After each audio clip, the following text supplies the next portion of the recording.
On January 22, 2021, Gregory Ramos, a 17-year-old, was found guilty of first-degree murder of his mother in Volusia County, Florida. On a charge of first-degree premeditated murder. After a dispute about school grades, he tragically killed his mother. His friends, who assisted him in staging the murder as a robbery, were convicted as accessories. In 2018, Gregory Ramos was a 15-year-old student at University High School, Orange County.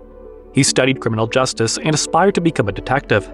He studied crime scenes and was part of the Orange County Police Department's program. Gail Gregory's mother worked as an architect in different firms across Central Florida. On November 3, 2018, when Gregory returned from school, his mother was not there. The house looked messy and the furniture was scattered. He immediately called 911.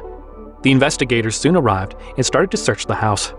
Gregory informed authorities that he saw his mother at around 6:30 a.m. when leaving for school. The investigators noticed injuries on Gregory's face.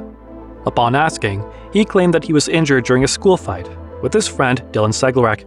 What happened here?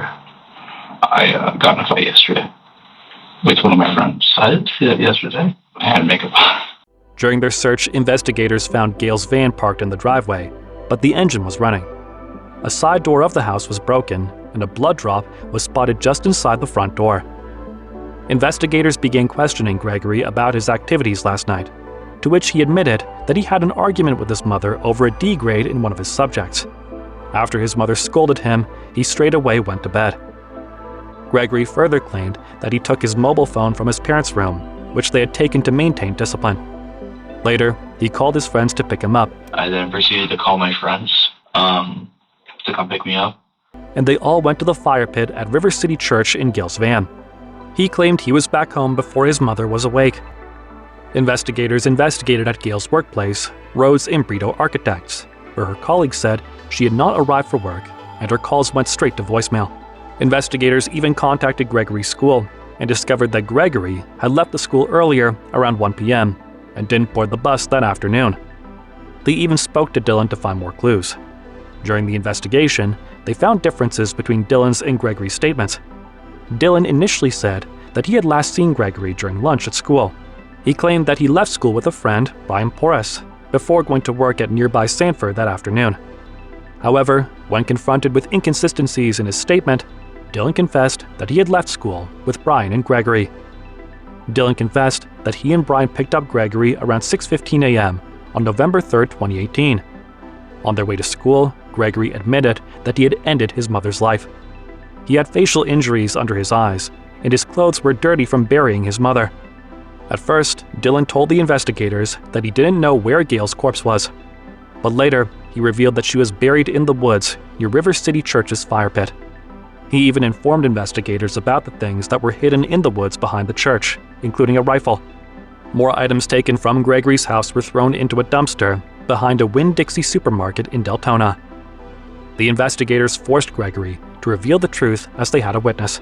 Gregory finally confessed to murdering his mother after knowing that Dylan had already told the truth to investigators. Gregory confessed that on November 2, 2018, his mother scolded him for the low grade in one of his classes. Soon, the argument was intensified, and Gregory choked his mother. He then tried to move her, but found she was still alive. He choked his mother again for around 30 minutes and ended her life. Later, he put her in a cart to dispose of her body. He drove to Deltona and left the cart there. He took Gail's body to the River City Church in DeBerry. Using belt straps around her legs, he dragged her to a fire pit behind the church and buried her in a shallow grave. He hid some items he took from his house to make it look like a robbery. He told the detectives, "I came home, we argued. She slapped and hit me. I didn't want that." She started beating me. I didn't like it, so I strangled her to death. In a very calm way, he confessed. "So I strangled her, put her in a wheelbarrow, then in my car, drove off. I was so messed up, and I nearly tried to end my life thrice." Gregory further revealed that the following day, he confessed his act to Dylan and Brian while they went to school. He requested Dylan and Brian to assist him in faking his mother's murder as a robbery. 3 of them went to Gregory's house and broke things, scattered furniture, and even damaged a door to make it look like a forced entry and theft. Later, they went to Gail's grave to throw away items they had taken from the house. They even tried to hide the signs where Gail's body was dragged. Gregory, Dylan, and Brian were arrested. Gregory faced the charges of first-degree murder, torturing a body, and tampering with evidence, while Dylan and Brian were charged as accessories to first-degree murder. Both of them were not present when Gregory murdered his mother, and they were accused of helping him in his attempt to cover up the crime. In December 2020, Gregory pleaded guilty to all the charges. In January 2021, at the age of 17, Gregory was punished with a 45-year state imprisonment and lifetime probation.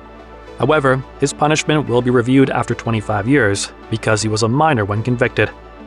Gregory's public defender, Matthew Phillips, mentioned in court, he's truly sorry and regrets what he did every day.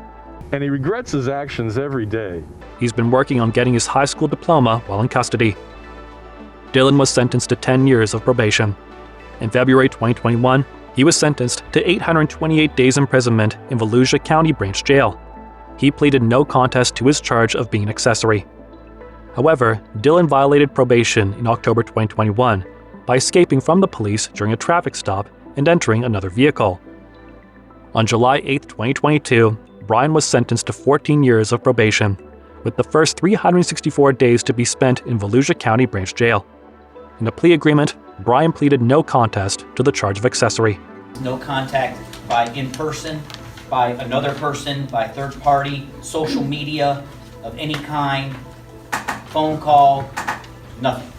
The agreement stated his maximum possible sentence was 828 days.